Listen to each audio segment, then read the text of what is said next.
Hey, what up people, this is View with Ice, and I know I haven't been uploading lately because I am in a struggle zone right here, but I am back today with the top 10 best showcases of power in One Piece part 14, and I'm gonna call this one Egghead Arc Edition because everything in this one happens in Egghead. I would like to say please like and subscribe. I may be slightly AWOL currently, but any chance I get to make a video, I will, and hopefully I get more time in December when I go on leave and just go ham on some anime. So with that out the way, let's check out some of the dopest moments One Piece has given us recently.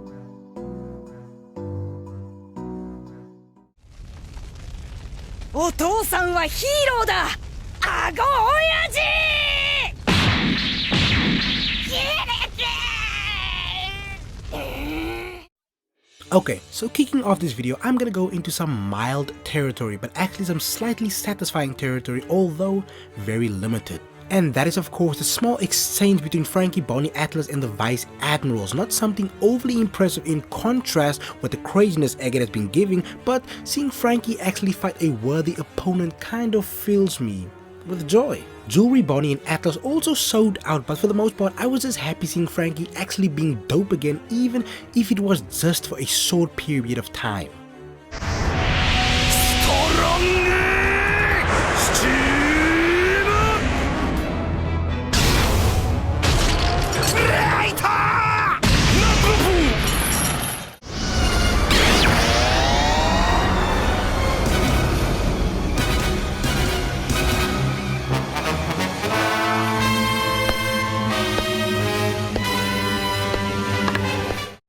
Coming in next, we have the gathering of the Gorosei on Egghead Island. We already saw this when Saturn made his entrance, but to see all 5 of them together in their transformed states was an unforgettable experience. Like, I didn't expect to see something of this magnitude so soon. I know, One Piece is like 1140 plus episodes deep, but this is the type of thing that I thought we would get a lot later. This is just showing us that we are now in the endgame stages of this incredible story. Also, I would like to mention how mind-blowingly powerful their haki was, even being strong enough to push back the likes of Gear 5th Luffy, Dory, and Broggy.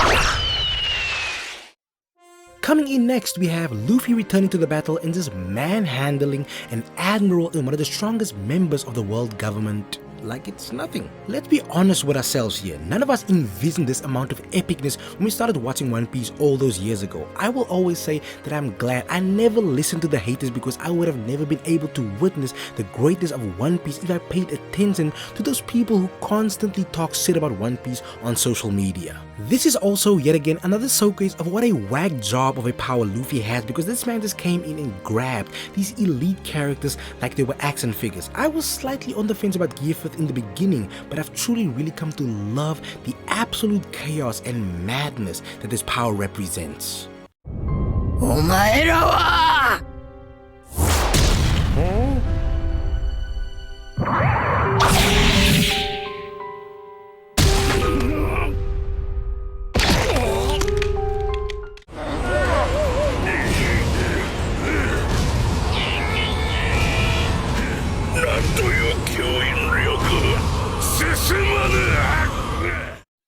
I have to say, when it comes to these powers, the 5 elders are not disappointing me one bit. I don't really fully understand how all of their abilities work, but their displays are just impressive to say the least. Like Jupiter for example, his suction ability is OP. You could easily rival the likes of Miss Natural or Miss Be Nasty. The fact that he's making Dory, Broggy and Luffy struggle with his suction ability should tell you that much. But even with Jupiter's OP power, Nika is still a force to be reckoned with, because why in the hell is Luffy just casually yeeting buildings at the opposition? This is why this fool is my absolute favorite anime character. He just does the most outlandishly crazy things like it is nothing going on for 25 years now.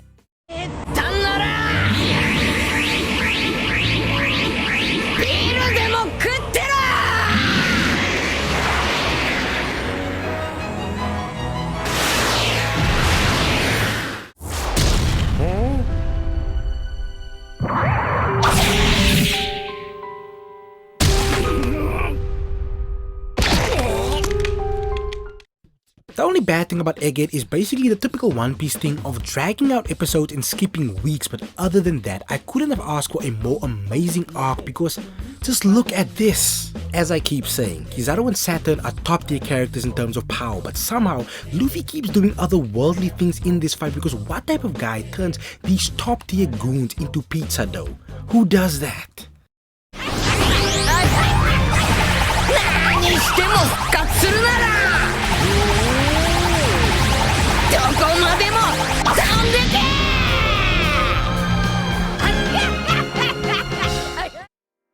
Pre-time skip, we all knew the giants were powerful, but back then we really didn't think they were this ridiculously powerful. Clearly, they were far from 100% at that time. Fighting every day for 100 years will probably do that to you.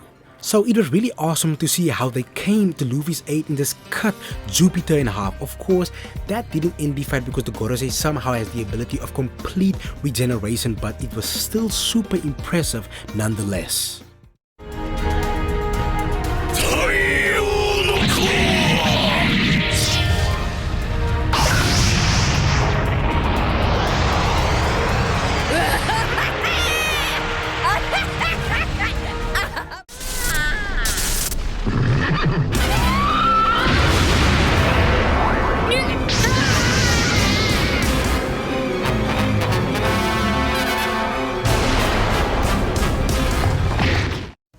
Next up, we have the Gorosei member with the most insane name, Saint Ethanbaron, which is the only way I can pronounce it, showcasing his insane speed coupled with his top tier swordsmanship.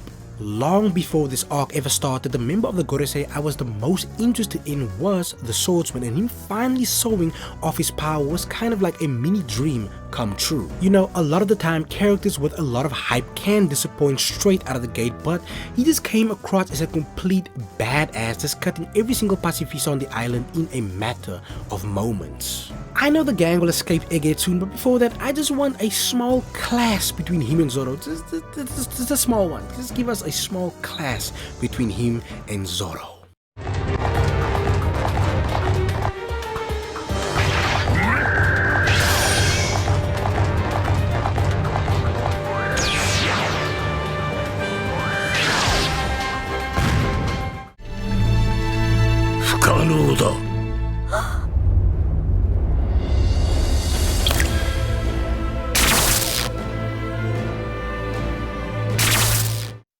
And now, I introduce to you the most satisfying One Piece moment of 2025. I would also say this is one of the most heartfelt moments we have ever had. The fact that Kuma was far from himself. He basically lost his humanity and his love for Bonnie still drove him to these lengths. And then we got to witness him delivering a devastating blow on one of the higher ups of the world government. I just wish Saturn didn't have that irritating ability of regeneration because it would have made this pun so much more impactful.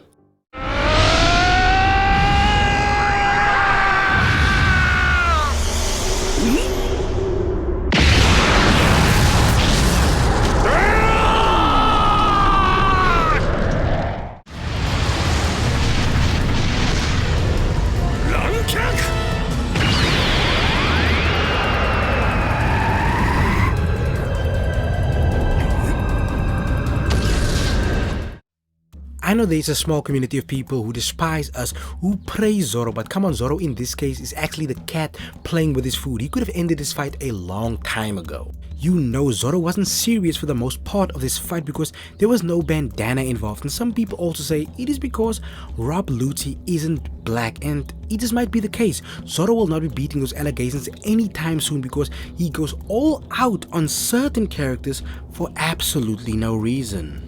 He just needed some extra motivation on this one, and once Sanji called him out on his shit, Rob Lucci took yet again another L in the same arc.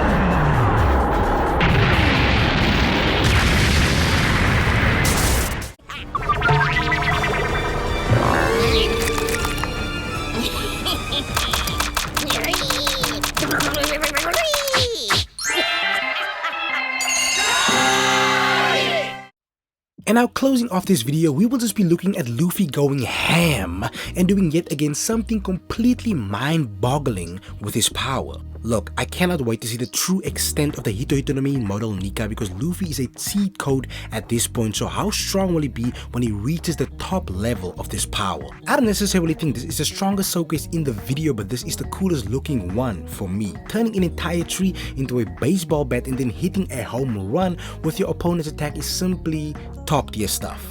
But hey, what do you guys think? What is your favorite showcase in Egghead so far? What do you think is the best showcase, or just what do you think of this entire arc as a whole? I think it is amazing, but I would still like to hear some of your thoughts. Like and subscribe, and if I can, I will drop another video this week. I already have the clips together. All I need to do is record.